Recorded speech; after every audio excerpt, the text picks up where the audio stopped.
యాదాద్రి భువనగిరి జిల్లా ఆలేరు పట్టణ కేంద్రంలో గురువారం బీఆర్ఎస్ పార్టీ ఆధ్వర్యంలో స్థానిక బస్టాండ్ సమీపంలో ధర్నా నిరసన కార్యక్రమాన్ని నిర్వహించారు. ఈ సందర్భంగా మాజీ ఎమ్మెల్యే గొంగిడి సునీత మహేందర్ రెడ్డి మాట్లాడారు. యాదాద్రి భువనగిరి జిల్లా ఆలేరు పట్టణ కేంద్రంలో గురువారం బీఆర్ఎస్ పార్టీ ఆధ్వర్యంలో స్థానిక బస్టాండ్ సమీపంలో ధర్నా నిరసన కార్యక్రమాన్ని నిర్వహించారు. ఈ సందర్భంగా మాజీ ఎమ్మెల్యే గొంగిడి సునీత మహేందర్ రెడ్డి మాట్లాడుతూ మాజీ మంత్రి సీనియర్ శాసనసభ్యురాలు సబితా ఇంద్రారెడ్డిని అసెంబ్లీ సాక్షిగా అవమానించిన సీఎం రేవంత్ రెడ్డి బేషరతుగా రాష్ట్ర మహిళలందరికీ క్షమాపణ చెప్పాలని డిమాండ్ చేశారు. పాలన శూన్యం చేసి హామీలు మరిచి కాలయాపన చేస్తూ నమ్మిన ప్రజలను మోసం చేశారని అన్నారు.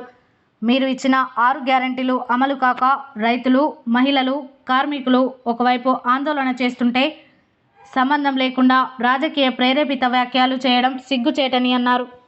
ఈ కార్యక్రమంలో మున్సిపల్ చైర్మన్ వస్పరి శంకరయ్య, పట్టణ అధ్యక్షుడు Putta Mallesh Goud, PSCS vice chairman Chinthakindi Chandrakala Murari, councillor Bethi Ramulu, నాయకులు జల్లి నరసింహులు, జూకంటి ఉప్పలయ్య, బింగి రవి, కోల్పుల హరినాథ్, బక్క రాంప్రసాద్, ఎండి పాయోజ్, కటకం మల్లేశం, పెద్ద జూకంటి ఉప్పలయ్య, శివమల్లు, యూత్ నాయకులు దయాల సంపత్, బాసాని ప్రశాంత్, కటకం బాలరాజు, బన్నీ, చింటూ, మహిళా నాయకులు కటకం సునీత, రేణుక, అరుణ, సుజాత తదితరులు పాల్గొన్నారు.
ముఖ్యమంత్రి గారు రేవంత్ రెడ్డి గారు, అదేవిధంగా ఉప ముఖ్యమంత్రి గారు బట్టి విక్రమార్క గారు చేసిన అనుచిత వ్యాఖ్యలు, మహిళా శాసనసభ్యురాళ్లపైన చేసినటువంటి అనుచిత వ్యాఖ్యల్ని ఖండిస్తూ ఈరోజు వారు తప్పకుండా క్షమాపణ చెప్పాలని చెప్పి మేము కోరుతా ఉన్నాం.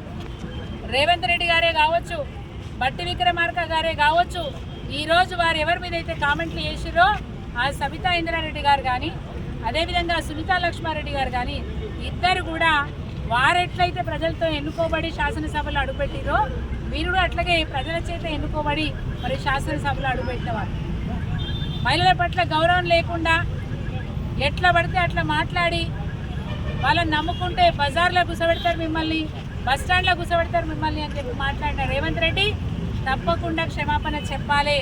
ఒకప్పుడు అక్క అక్క అక్క అని వెంపర్లాడి అక్క కాళ్ళ మీద పడి బతిలాడిన రేవంత్ రెడ్డి ఈరోజు అక్క కనబడతలేదా అని అడుగుతా ఉన్నాను. మహిళలంటే ఎందుకంత నిర్లక్ష్యం మీకు, ఎందుకంత చిన్న చూపు మీకు అని అడుగుతా ఉన్నారు రేవంత్ రెడ్డి గారు. ఈరోజు నువ్వు ముఖ్యమంత్రి అయిన తర్వాత మహిళలకు ఈ రాష్ట్రంలో అనేకమైనటువంటి అవమానాలు జరుగుతూ ఉన్నాయి, అనేక అత్యాచారాలు జరుగుతూ ఉన్నాయి. ఒకప్పుడు కేసీఆర్ గారి పాలనలో షీ టీమ్స్ ఒక భద్రత కల్పించిన రాష్ట్రం మరి కేసీఆర్ గారి రాష్ట్రం అని చెప్పి దేశం మొత్తం కూడా ఒక మంచి పేరు వచ్చింది. కానీ ఈరోజు రేవంత్ రెడ్డి ముఖ్యమంత్రి అయిన తర్వాత ఒక రౌడీ ముఖ్యమంత్రి అయితే ఎట్లుంటుందో ఈరోజు రాష్ట్రంలో కూడా పాలన అట్లే ఉందని చెప్పక తప్పదు. రోజు 1-2 అత్యాచార కేసులు, రోజు ఈవ్టీజింగ్ కేసులు, ఈ విధంగా మహిళల పట్ల మరి ఈ సమాజం ఎంత వివక్షకు గురి చేస్తూ ఉందో ఈరోజు రేవంత్ రెడ్డి గారి మాటలు కూడా అంతే వివక్షకు గురి చేస్తూ ఉన్నాయి. నిజంగా కూడా ఇది ఘోరమైనటువంటి చర్య. మహిళల పట్ల ఏమాత్రం కూడా గౌరవం లేకుండా ఒక అసభ్యకరమైన భాషను మాట్లాడుతూ ఈరోజు మహిళల్ని అవమానపరుస్తున్నారు. ముఖ్యంగా శాసన సభ్యురాలికే గౌరవం లేకపోతే, ఒక మహిళా శాసన సభ్యురాలికే గౌరవం లేకపోతే సామాన్య మహిళలకు భద్రత ఏమిటి, వారికి దక్కాల్సిన గౌరవం ఏమిటి అని అడుగుతూ ఉన్నారు. రేవంత్ రెడ్డి గారు, మీరు మహిళల్ని మోసం చేసి మాటలు చెప్పి నమ్మించి ముఖ్యమంత్రి అయింది. మరి ఈరోజు మహిళలు అడుగుతూ ఉన్నారు మిమ్మల్ని 2500 రూపాయలు ప్రతి నెల ఇస్తామని చెప్పి మాట ఇచ్చినారు, ఏమైంది మీ మాట అని అడుగుతూ ఉన్నారు. మా మహిళల్ని నమ్మించి 200 యూనిట్లు ఉచితంగా కరెంట్ ఇస్తామని చెప్పినారు,